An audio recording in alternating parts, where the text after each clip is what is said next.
Dëgjojeni këtë të fundit, është e bujshme, është një lajm i fundit dhe doja që ta ndaj me ju. Këtu mund të jem dhe më i gjatë dhe mund ta diskutojmë më mirë së bashku.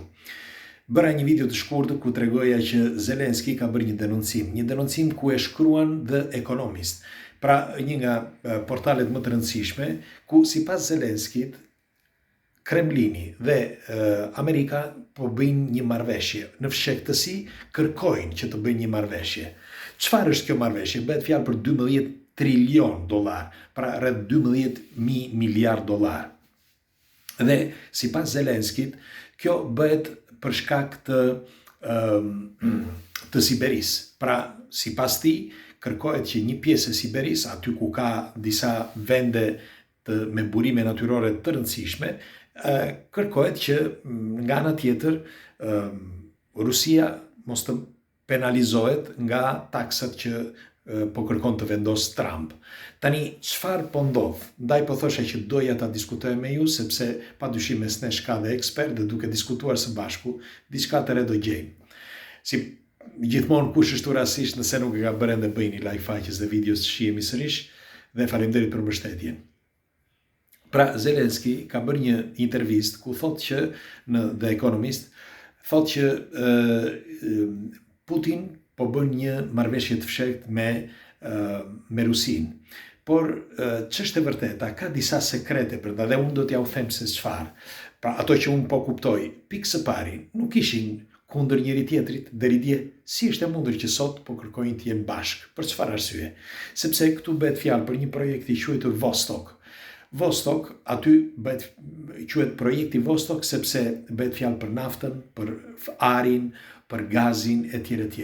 Dhe sipas të dhënave, Putin po kërkon që të tërheqi perëndimin, pra të shkojë më shumë drejt perëndimit, sepse ai e shikon që sidoqoftë burimet natyrore me kalimin e kohës ku do t'i shes, nëse nuk do t'i shes perëndimit apo Evropës. Kështu që ai po kërkon që të afrohet gjithmonë më shumë drejt Evropës dhe drejt Amerikës. Në fakt, nga ana tjetër, Amerika kërkon që të fuqizojë vendin e saj. Dhe duhet të dini që dollari ka rënë aktualisht. Dhe ndaj dhe thot Trumpi që let's do America great again. Le ta bëjmë Amerikën edhe një herë të madhe. Pse? Sepse në qoftë se dollari do të rrëzohej, me kalimin e kohës dal nga dal do të bien, duke u rritur valutat e tjera, do të bie derisa mund të shkatërrohet totalisht. Ndonjëri nga ju do thotë, jo, nuk mund të bëhet, mund edhe të arrihet.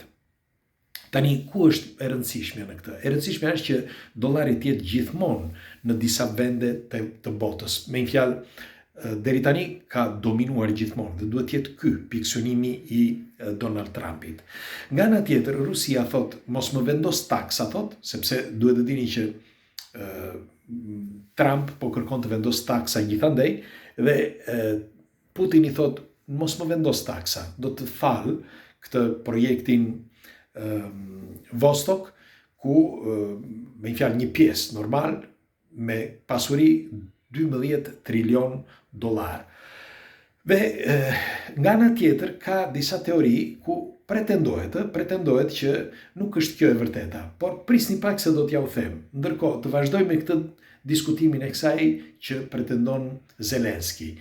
Zelenski, sipas tij, këta përveç se ka rënë dakord në fshehtësi pra Putin dhe Donald Trump, por tregohet që në ngushticën ku lidh Amerikën dhe Rusin, pra nga ana e Siberisë, janë rreth 15 milje.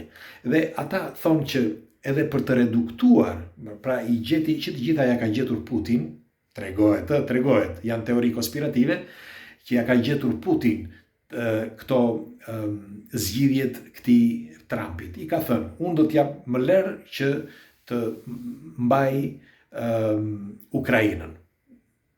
Mendohet që është kështu, më lej që të mbaj Ukrainën, ose një pjesë të Ukrainës. Dhe unë ndërkohë bllokoj Zelenskin dhe nuk bëhet më luftë. Ndërkohë unë t'jap 12 trilion dollar dhe të ndërtojmë edhe urën, pra një urë lëvizse, ose më mirë një urë lidhse nga Rusia në Amerikë, 15 milje, dhe t'jap edhe unë kontributin tim dhe ta ndërtoj Elon Musk. Pra, kjo është idea e këtij projekti gjigant, që ndërkohë këto minerale dhe këto arin, gazin e tjerë, ti marrin nëpërmjet këtyre tubacioneve që do të kalojnë pikërisht pra në këtë njëkohësisht edhe trenat, kamionat e tjerë, këti tuneli që do të kalojë me fjalë duke lidhur Rusin me Amerikën. Pra ky mendohet që është një marrëveshje në fshehtësi, i kanë kopsitur gjërat dhe në qoftë se kjo do të bëhet me fjalë me kalimin e kohës, atëherë pyetja ime është: mos janë bashkë këta që të gjithë edhe tallen me popullin, se është shumë e çuditshme. Në qoftë se kjo është një teori konspirative. Megjithatë, ky projekti i Vostok mundet që të jetë një joshje apo mund të jetë një program, sepse këtu qëndron misteri ose enigma. Megjithatë, ka disa të tjerë që pretendojnë që Kremlini ka përgatitur edhe një, si mund të quhet, sepse deri tani le të themi që kanë lozur si macja me qenin, siç e thotë edhe vet Putin. Pra nuk është se ka bërë një reprezalje të madhe ose një luftë ashtu siç duhet me Ukrainën. Ç'është e vërteta, fillimisht ai tha që e nënvlerësoi, por pastaj kur pa që gjithë bota ju qua Ukrainës për ta ndihmuar, atëherë kuptoi që kishte edhe mercenar e të tjerë dhe arsenal që vinin nga jashtë Ukrainës.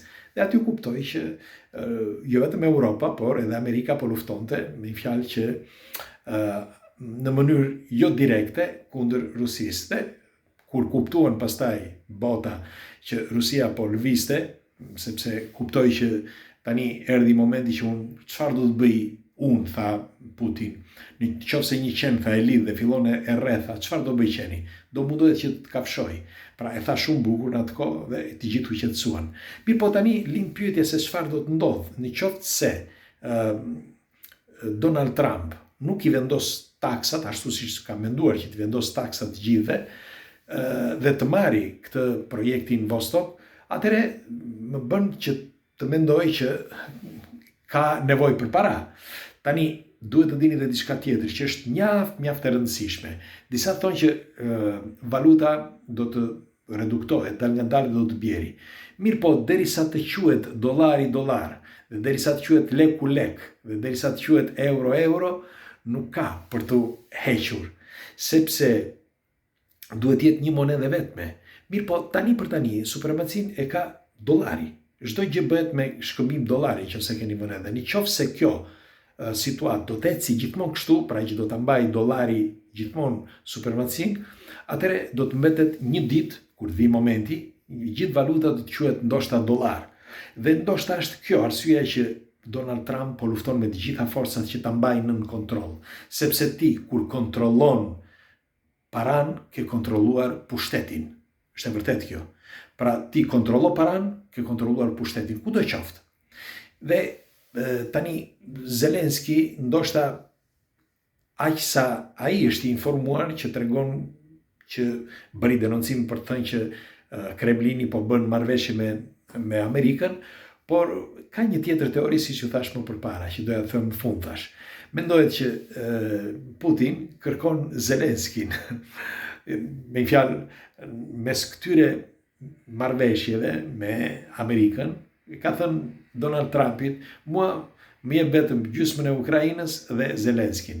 Janë vetëm fjalë metropolitane, por mbajni vath në vesh këtë dhe nëse do të jetë kështu në të ardhmen. Me fjalë, do ndahet Ukraina në mes, gjysmën do ta marri Rusia dhe gjysmën do ta lënë Europës dhe ai do mundohet që të mbaj Zelenskin. Ndërkohë Zelenski do iki nga aty dhe do iki të fshihet në një shtet ancianës ku do të mbahet për një farë kohe dhe pastaj kur të vi momenti do jenë surpriza. Megjithatë, ju çfarë mendimi keni për këtë situatë vërtet drastike? Me një fjalë, mundet që të kooperojnë së bashku Donald Trump me Putin dhe të bëjnë këtë marrëveshje $12 trilion, i Rusisë nuk është sepse këto triliona i bën brenda një viti, ose ndoshta 2 viteve, kështu që nuk është ndonjë gjë e madhe.